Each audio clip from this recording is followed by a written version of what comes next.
Okay, so we're going to explore the heart. And when I say the heart, it doesn't mean we won't be exploring the gut or the throat or any other part of the body where emotion may be surfacing. Um, but oftentimes, for a lot of people, emotion tends to be sort of centered here.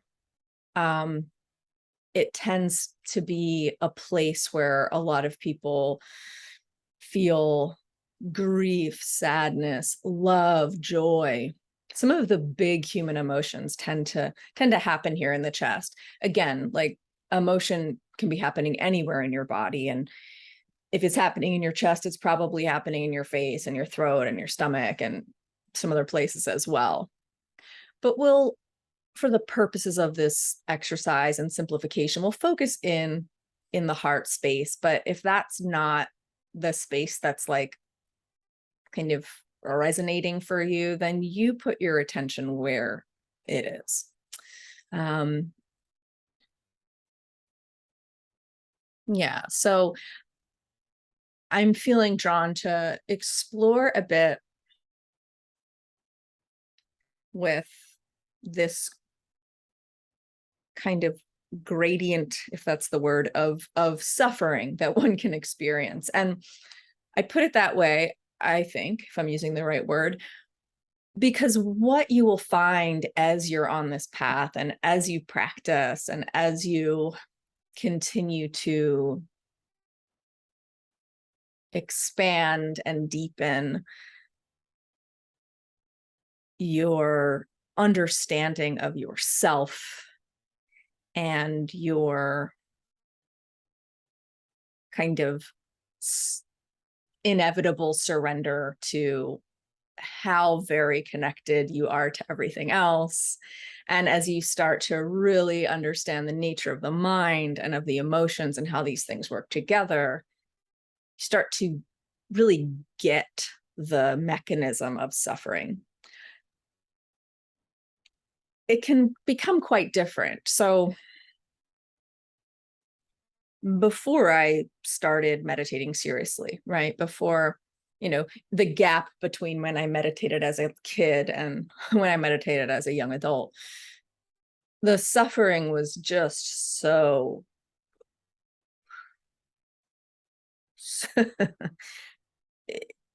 complete, but not complete in the way that like Shinzen talks about having a complete experience, but complete as in like all encompassing, all consuming. When I was suffering, I was suffering and I believed it.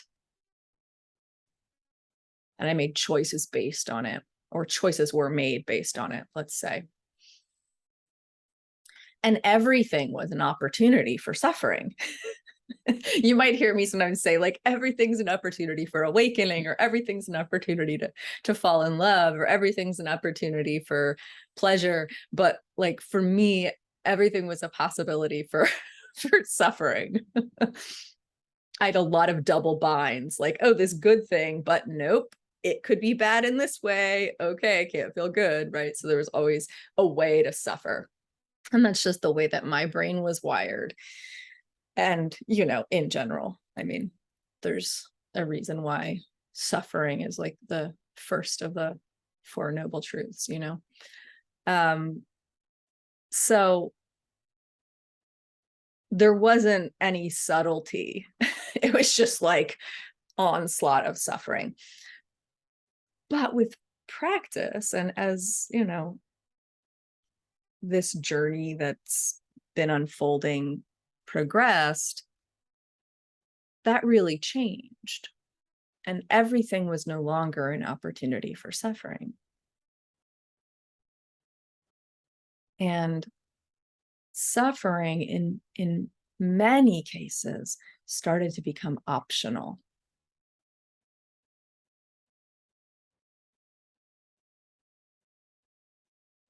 So pain isn't optional, but suffering is. And that really started to just be like, ah, yeah, that's for sure the case. Um, because all of these areas where it was once possible for suffering to just like bloom and blossom and spread. It just couldn't do that anymore. The ground was no longer fertile for suffering. But what happens at that point, and for those of you that have been doing this a while in one way or another, there are little pockets that are quite fertile, but they can be very subtle. So we don't necessarily recognize that suffering is what's happening because we've become accustomed to, oh, I used to suffer so much and now I don't. And the contrast can be so extreme that we don't notice these ways in which we are still suffering. All those little ways, right? And so the work becomes about refinement. The work becomes a kind of an investigation, curious investigation into the ways in which we continue to suffer needlessly. When I talk about suffering, I like to clarify one thing, which is suffering being something that's optional doesn't negate the fact that there is extreme suffering in the world. And it doesn't mean that we reach some point where we are no longer impacted by the suffering of the world. And it also doesn't mean that we go around like, oh, hey, person that's experienced systemic racism your whole life, you shouldn't be suffering. Or hey, person who's in a war-torn country, you shouldn't be suffering, right? Like that's not the point here. And it's really important to keep that in mind, because what can happen is we can sort of get in this sort of non-suffering superiority space. And that's just another kind of suffering, honestly, if you ask me. So that's important. I know I said one thing, but there's another thing, which is that in my humble opinion, there is a kind of suffering which is at the animal level, and it transcends all this spiritual stuff that we're talking about. Now, I first heard this from Adyashanti, who's one of the teachers I consider a teacher, and he has experienced great physical pain, a lot of really serious chronic illness, and he is tolerant to narcotics. Painkillers don't work for him, even the strongest. And so he's had to withstand a level of pain that is pretty extreme at times. And I heard him share that, this pain, this is the small percentage of pain that's not optional, or the suffering rather, that's not optional. And I agree with that. Now, this was years ago, so he may have a different view on this now, but I agree that there's a kind of physical suffering that is beyond any of this. And I have had brushes with that. So I have like a personal experience. Now, this doesn't mean that even in the midst of that type of suffering, we can't come up and be like, okay, this is equanimized. I am no longer suffering. This is simply pain. But when it's at a certain level, you're going back under quite a bit. So it's like being out in the waves in the ocean, and you're like, and then another one comes. And you can learn to surf that and learn to ride that skillfully. But there's certain levels of physical pain that even if what Shinzen once told me is, if you master this particular technique, you could literally be torn to pieces and not suffer. And perhaps he's right. Perhaps that's true. I think different people have different views, different perspectives.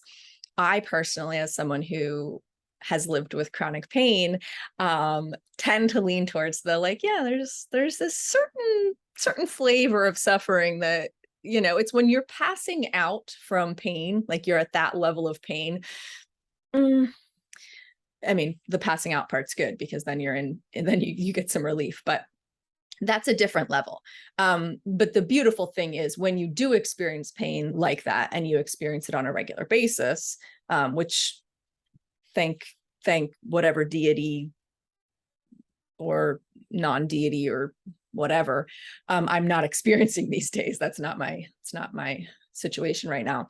But when you experience pain on a regular basis, physical pain, it is a teacher, and it is a teacher of how optional suffering can be.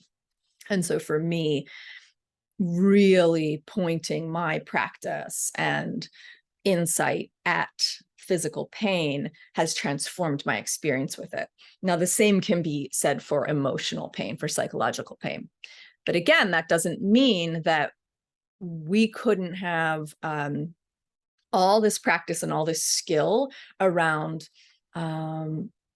experiencing pain, emotional pain, as purely sensations and mental phenomena. It doesn't mean that there can't be trauma wired into our nervous system that, again, it sort of transcends the spiritual stuff. And this is why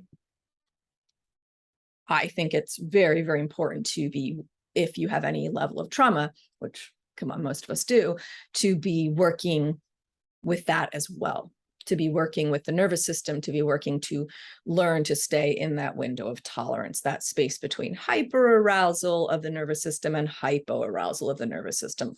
Fight, flight, freeze. Fawn can go either way.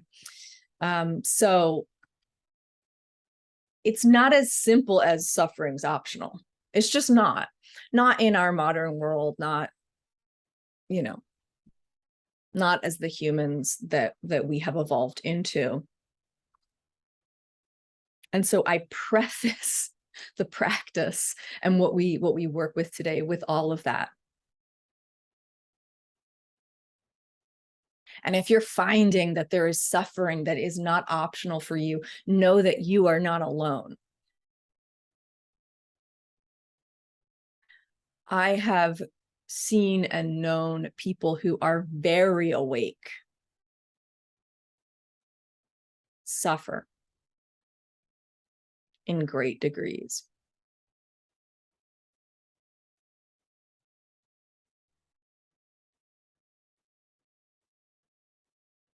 And I would say that that's actually a good sign, because that human is continuing to grow, continuing to access more parts of humanness that can awaken. And so as much as I don't like it when things are hard and when I dip in and out of suffering, I really, at this point, understand it as ultimately an opportunity for deeper and more expansive awakening. I have never gone through, even before all of the practice and everything, like I feel that suffering has always kind of led to more love, more beauty. But with a spiritual practice, it has also led to more insight, to less time asleep and more time awake.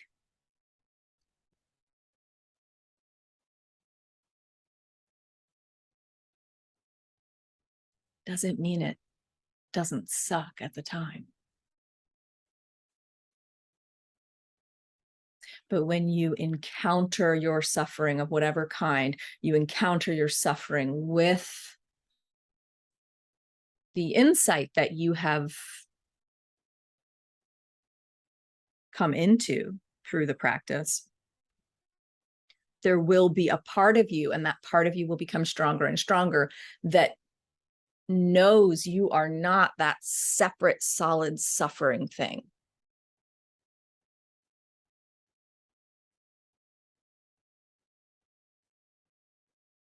that knows you are so much more.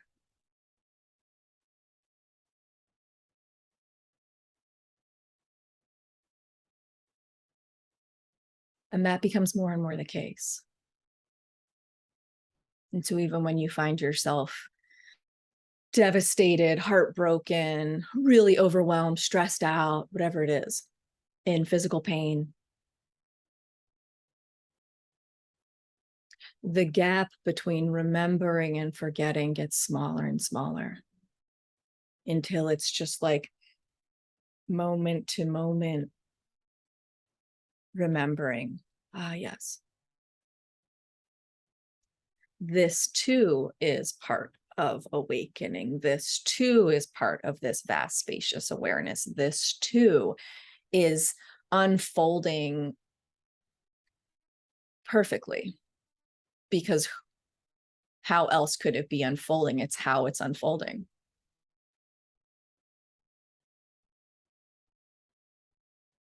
Don't forget everything I said at the top. Okay. Because I can say these words, but that doesn't change the fact that sometimes it just sucks and it's not fair and we can't see our way around it. Or we've been dealt some really, really unfortunate cards, and our body and our nervous system and our mind have been impacted in such a way where, whew, it's hard. Okay. So it's real easy to talk about, ooh, we are one with everything and there is no suffering. And yeah, there's an absolute truth in that. But I just remind you that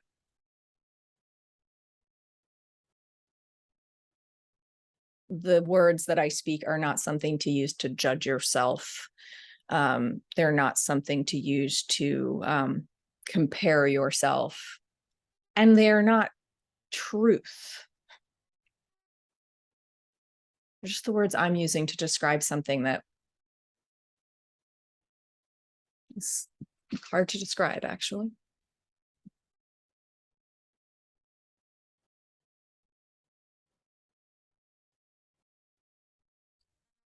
So as with anything that happens here in this group, you take what you like and you leave the rest.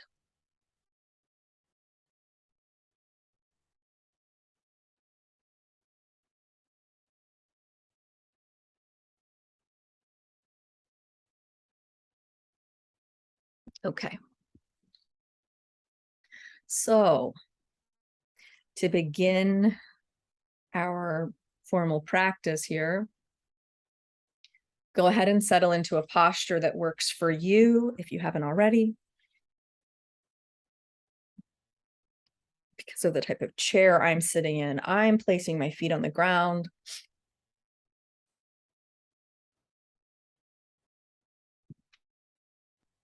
I'm also turning off my air conditioning because it's blowing right at me.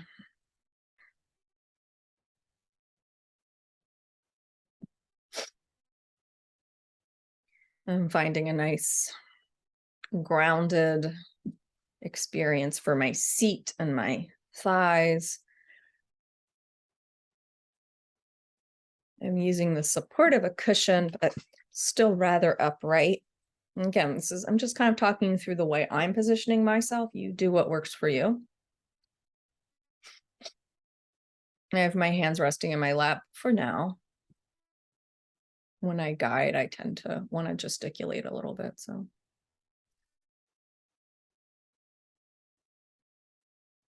Lengthening the spine, dropping the shoulders.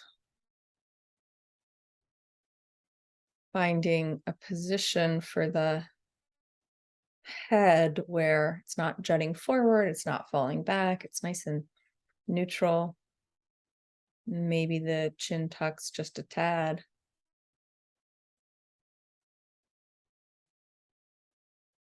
Finding that alignment in the spine that feels right for you.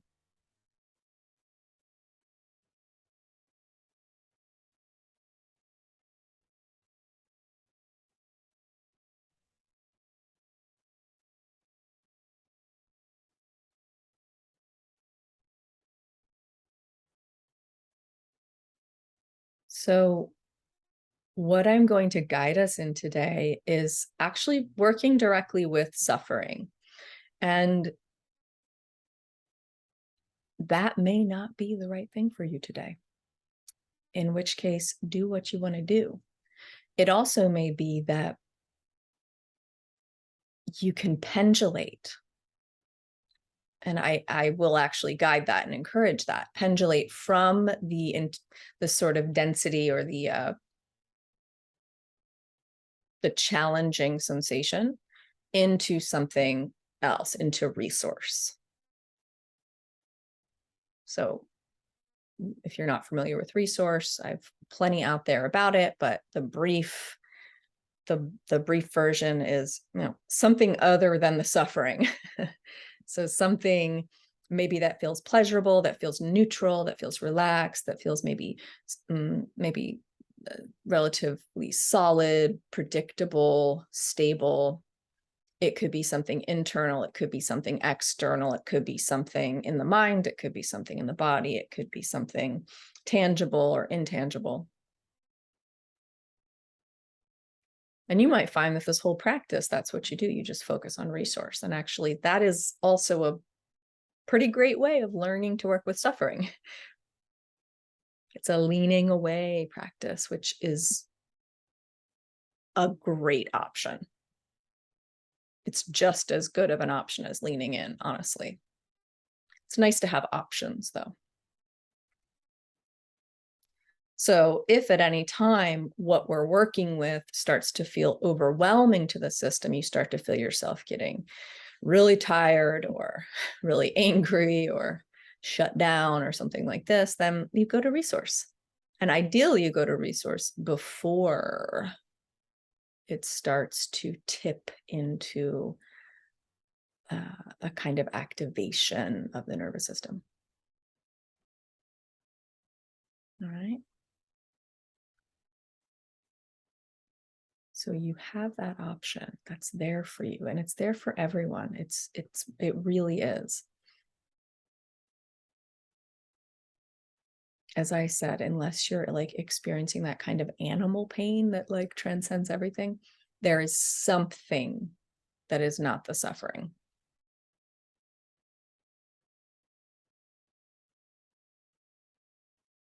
And even then, even in that animal pain, there are the moments of subtle relief, which can be its own kind of resource.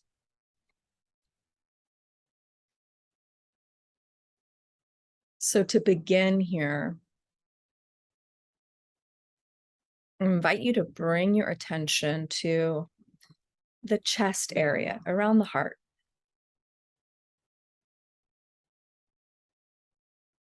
And if you've been in the midst of challenge, you may already notice some sensation here. You may already notice some sort of emotional pain. Now, if you're feeling great, you might notice like a wonderful feeling here. You might notice both.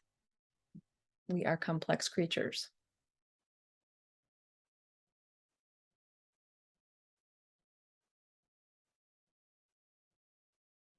So just noticing what's here before putting anything else on it, just noticing what's here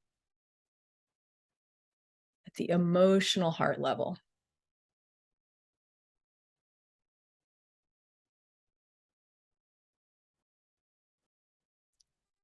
And if you haven't checked in with your heart lately, it's very possible that just placing attention here,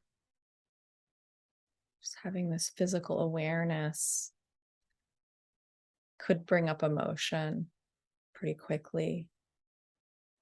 It's also possible you could feel sort of like the steel walls of resistance drop down. It's also possible there could be a kind of numbness here.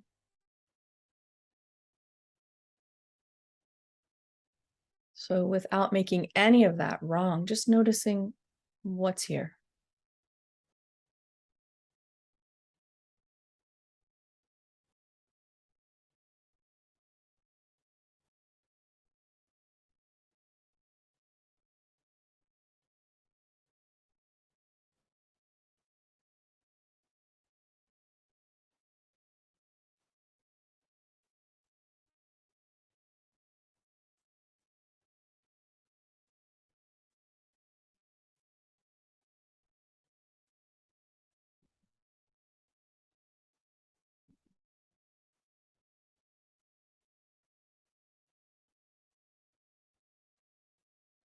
And maybe just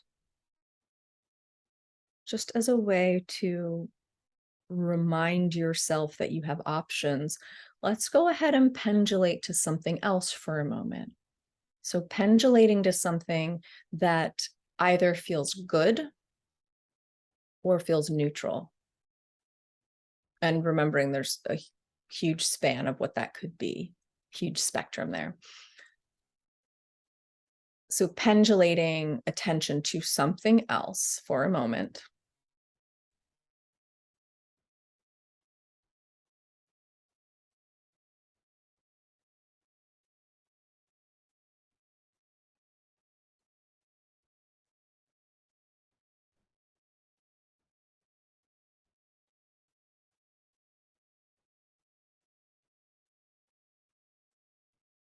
And letting it impact you, letting it be a resource.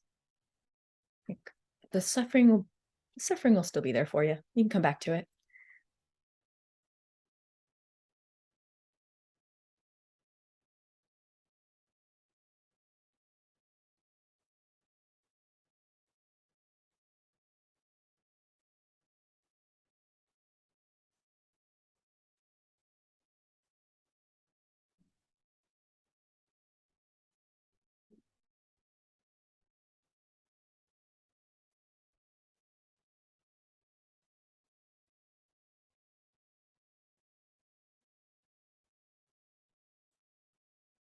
Good. So just noticing that that's possible. It might be challenging, but it's possible. Okay.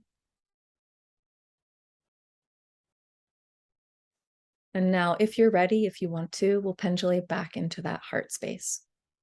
Reminder, when I say heart space, it could be that you're with your heart space. It could be that, like, where you're noticing the challenging emotional sensations is more in the stomach or the solar plexus or the throat or the face. So I'm going to keep guiding, talking about the chest and the heart area, but do what is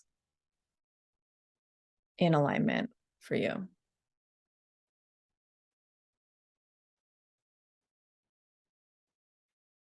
So from here, if it's not already right there and available, perhaps bring to mind the thing in life that is creating suffering for you right now. And caveat, you don't have to choose the most painful suffering, right? Like we all probably have at least a few things that are causing us a challenge right now, that are feeling hard on some level. So perhaps choose the thing that is like lower or medium rather than the highest level. I leave that to you to decide what is safe, what is ideal, what is doable. I leave that to you. But a slow can be fast in this process. So be gentle with yourself.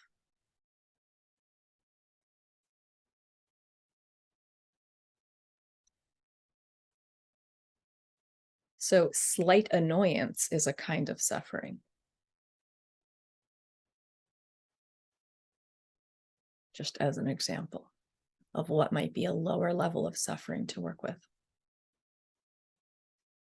So we're not going to sit here and kind of visualize whatever it is, but we're just using it as a kind of little bell of, that's the thing that's been taking up my mind space, or that's the thing that's been, keeping me up at night, or that's the thing that I keep talking about to my friends and I keep talking about in circles, right? Like that's the thing.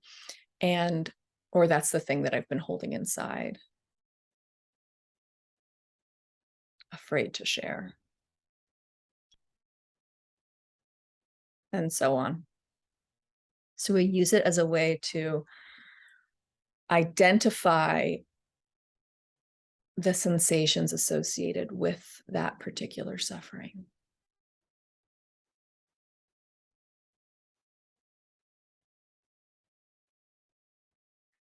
And from there, start to explore at the body level using your physical awareness, the kind of manifestation of these sensations. Where are they living in your body? How much space are they taking up? Are they moving and changing in some way? Vibrating, undulating? Are they hot or cold or some combination of temperatures? Do they feel like they reach out of your body or surround your body?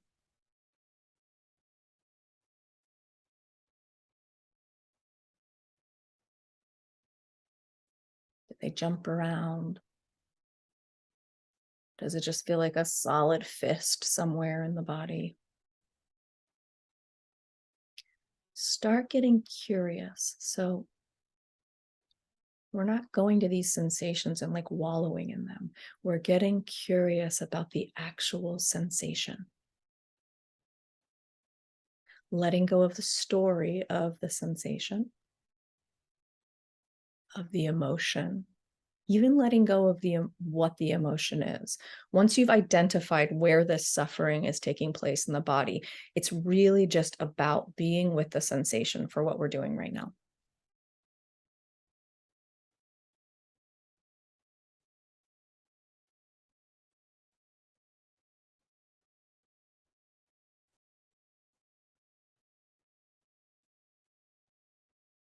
For some of you, it may feel really supportive to place hands on those parts of the body. This can feel supportive because it helps you to stay focused on this area, but it also can be supportive because it's literally support, giving yourself support in being with these sensations. So I have a hand on my chest and I have a hand on my solar plexus, and there's just a light pressure.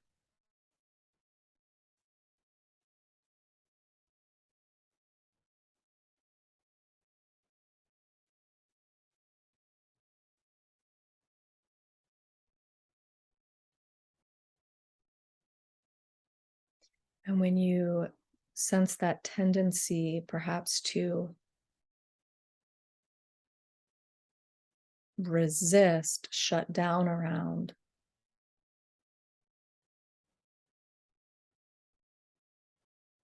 or sort of block off the areas where the sensations of suffering are occurring, could you instead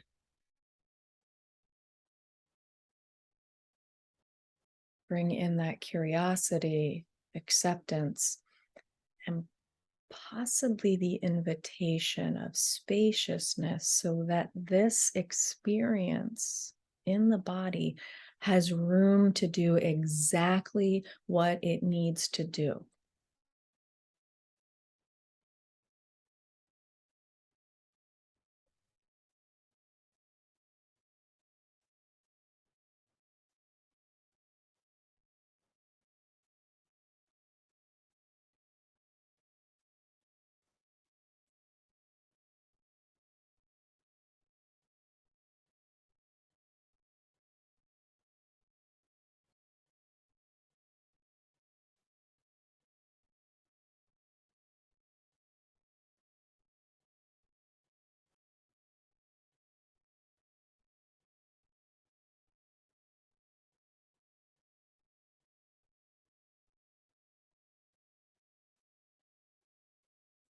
Continue to explore with your physical awareness. We're really feeling the sensation. So see if you can let go of the impulse to visualize the sensation. Just for now. It's not that that can't be helpful, but for right now, if you're finding yourself kind of visualizing, well, it's like a ball, or it's like a steel rod, or it's like a fire burning. See if you can let go of the activity of the mind to really get the immediate and intimate experience of what is happening at the body level.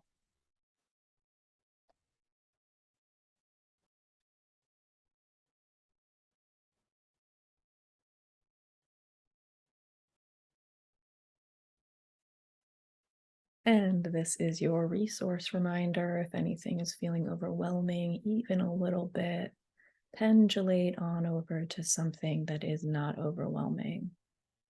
Pendulate into some level of resource. You can always come back. Good news and bad news is the suffering of being human isn't going anywhere. You know, it can get less and less and less, more and more and more optional. You can continue to refine. But even just the suffering of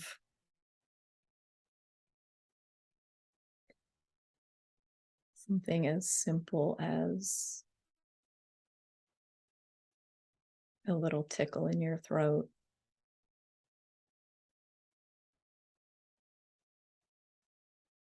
or a slight resistance to some texture that's touching your body.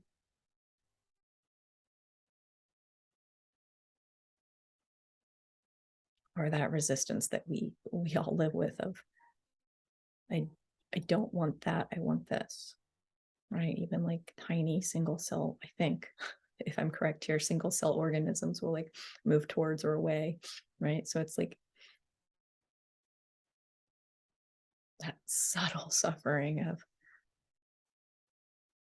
I prefer to have my coffee slightly hotter than it is in this moment. So some level of suffering will be available for you, even if you turn towards some resource and away from suffering. It'll still be there for you to explore. Don't worry about that. So resource reminder, turning into resource if needed. And if not needed, then, or wanted, if not needed or wanted, kind of staying with these sensations in the body related to whatever the quote unquote problem seems to be.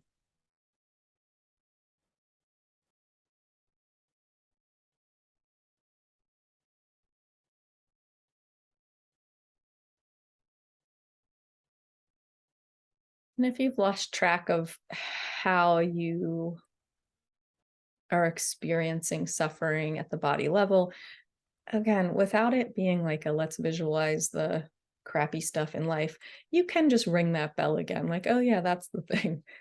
That's the thing I'm worried about.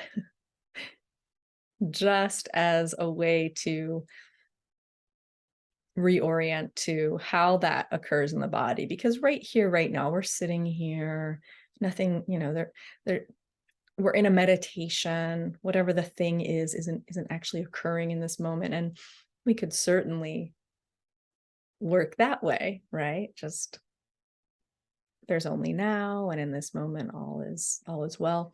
But we're doing a special exercise right now, which is to learn to work with suffering so that we can do it off the cushion. So that when we're in the midst of whatever life is tumbling us through, we can remember that these sensations that we're associating with suffering are simply sensations.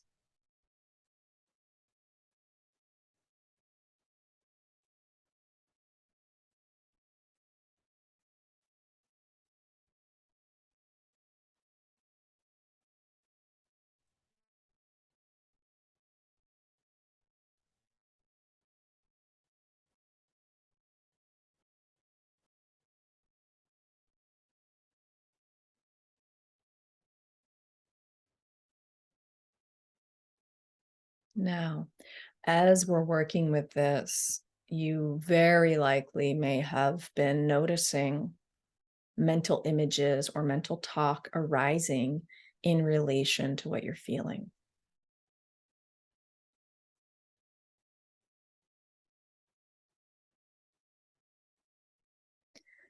So you are welcome to stay with the body and continue to get curious and bring acceptance and kind of investigation to what's occurring at the body level.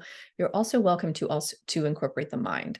So noticing, oh yeah, I feel this feeling here in my chest, and then there's an image of my head in my hands and I'm crying, or, some other, various image, or maybe there's words saying, oh, you messed this up, or you're not good enough, whatever it is, or they did this to me, or you might notice a narrative that goes along and sort of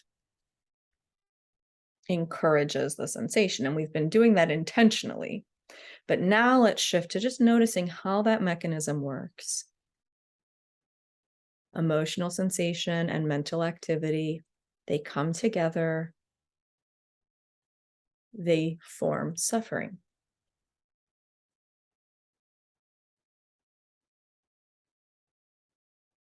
And maybe just noticing for a few moments here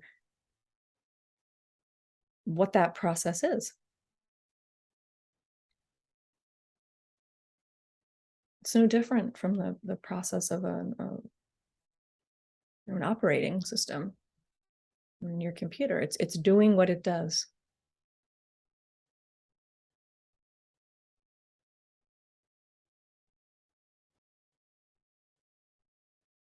Most of us are very practiced at it too. We've had a lifetime of practice in suffering.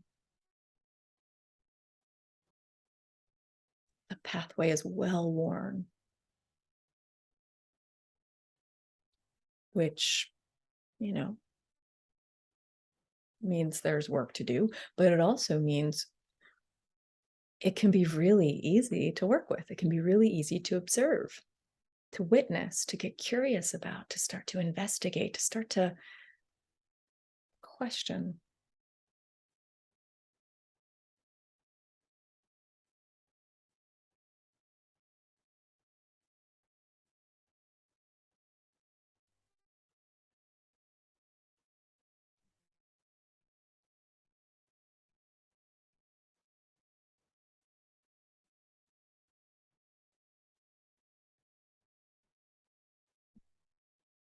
To look at in a less personal way.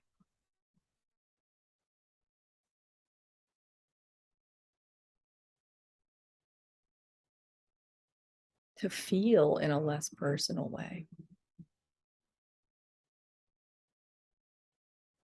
And this isn't about disassociating from our experience. There's a lot of good reasons for sitting with our feelings and just really letting them be real and so human. And I am very into that. And as we learn to experience the self and the suffering self as nothing more than an arising and passing and weaving together of emotional and mental phenomena, we actually can have a deeper and more complete and more human experience. We kind of clear out all the filters, just really get to experience it as it is. So this isn't about becoming less human. It's actually about becoming more human and about waking up from this human suffering.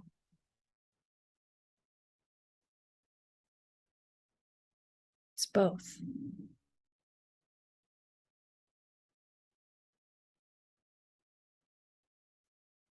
And so now that we've incorporated the mind a bit, there's one more piece that could be interesting or helpful. Of course, you can work with any aspect of what we've been doing. You can also just swing right on into resource. When we feel physical or emotional pain, there is a danger signal. Our brain is sending a danger signal. It's sending a danger signal in our physical pain, or in our anxiety, or in our fatigue, or even in our depression, or whatever else. And that danger signal is amplified through our identification with, I am in danger.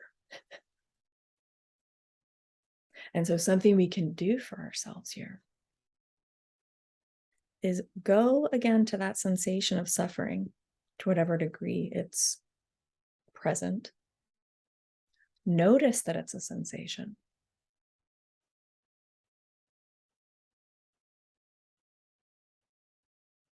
And then go to the mind and simply say, there is no danger here. I am safe.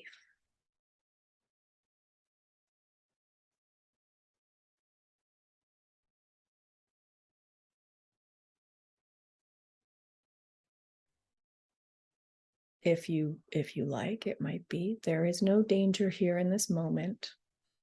In this moment, I am safe, if that feels more authentic for you. But the idea is we're interrupting the danger signal. So we're hacking into the system. Not only are we witnessing and observing the creation of suffering, we're hacking in using our mind, using functional thinking versus all the non-functional thinking, to hack in and say, I'm going to interrupt that danger signal.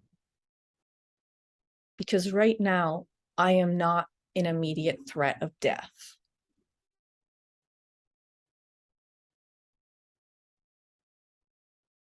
I don't need to go into a state of an embodied emergency response in this moment.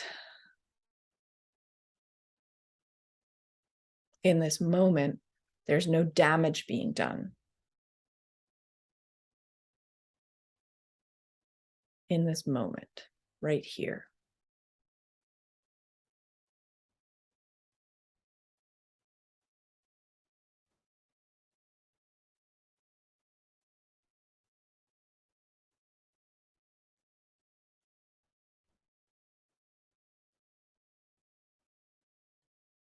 So this is a more hands-on approach to working with suffering. It's a bit more, it's a bit less about just being curious and accepting, and it's a bit more kind of engaged. So it's just another option. It's another way of working here. It'll resonate for some and not for others.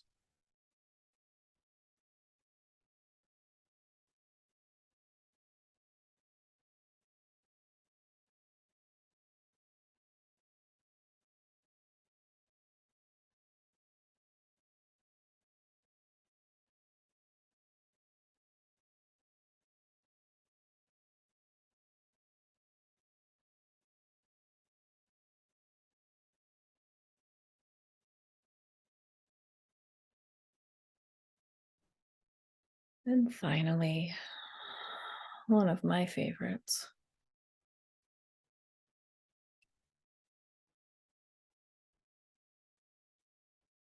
Just remembering how very insignificant you and your suffering is. And that's not to say it's not deeply significant, but also, what are we really? If you consider everything, and when you consider everything, you're certainly not considering everything, because our human minds can't possibly comprehend everything. But just consider everything that you can comprehend. How very tiny are you? How very impermanent are you? How brief is this human existence? Not just yours, but everyone's. We will not be here forever. And in the scope of all time, the amount of time that we've been here and will be here is very short. So how does whatever it is you're experiencing suffering about, how does it hold up when you consider that? Now, this might not be your favorite way of working with suffering. And if it's not, if you don't like it, if it's scary or, uncomfortable in a way that's not good, then certainly don't use it. But for some of us, it can be a very efficient and surefire way of recognizing how optional our suffering is.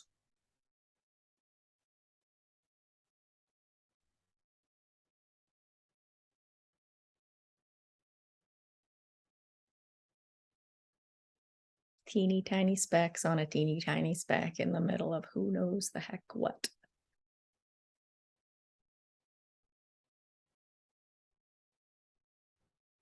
And then when you consider how teeny tiny the speck must be of the suffering that's arising in the form of mental and physical phenomena, is it even perceivable?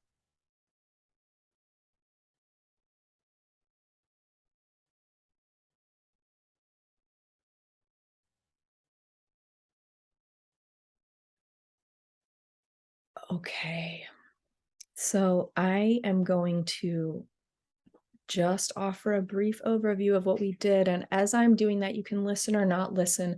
My invitation to you is to find your way into some aspect of resource and maybe start to allow the body to move a little bit. And maybe, just maybe, think about something that really makes you happy, just as a balancing out of all of this. Come here, dog. The thing that makes me really happy just jumped off the couch. So, yeah, let the body move, tune into something pleasant, maybe a yawn wants to happen.